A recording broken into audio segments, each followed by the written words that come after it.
महाराष्ट्रातील संपूर्ण कलाकारांच्या अस्मितेचा विषय म्हणजे कोल्हापुरातील संगीत सूर्य केशवराव भोसले नाट्यगृह।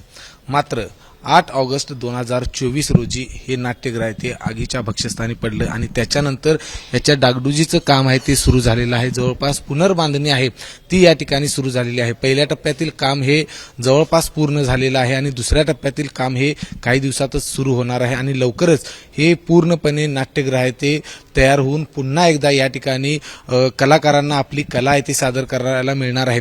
आपण ज्यावेळी बघितलं की महाराष्ट्रातील खूप मोठे मोठे अभिनेते आहेत ते या मंचावरती येऊन त्यांनी आपली कला सादर केली होती। कोल्हापूरकरांच्या हक्काचं एक व्यासपीठ म्हणून केशवराव भोसले नाट्यगृहाकडे पाहिलं जात होतं। मात्र दुर्दैवी घटना घडल्यानंतर आता जवळपास याचं काम हे पूर्ण होण्याच्या टप्प्यावरती आहे आणि आत्ताच ज्या पद्धतीनं कोल्हापूरच्या महापौर यांनी सांगितले की लवकरात लवकर हे काम पूर्ण होईल आणि चांगल्या पद्धतीनं, कारण आपल्याला माहिती आहे की अनेक कलाकारांनी जर हे काम व्यवस्थित आणि योग्य पद्धतीनं झालं नाही तर आंदोलनाचा देखील इशारा दिलेला आहे। मात्र ज्या पद्धतीनं कलाकारांची भावना आहे तशाच पद्धतीनं प्रशासनाची देखील भावना आहे आणि लवकरात लवकर हे नाट्यगृह चांगल्या पद्धतीनं पुन्हा एकदा कोल्हापूरकरांच्या समोर येईल अशा पद्धतीची आशा आहे। कॅमेरामन निलेश शेवाळेसह विजय केसरकर, एबीपी माझा, कोल्हापूर। एबीपी माझा, उघडा डोळे बघा नीट।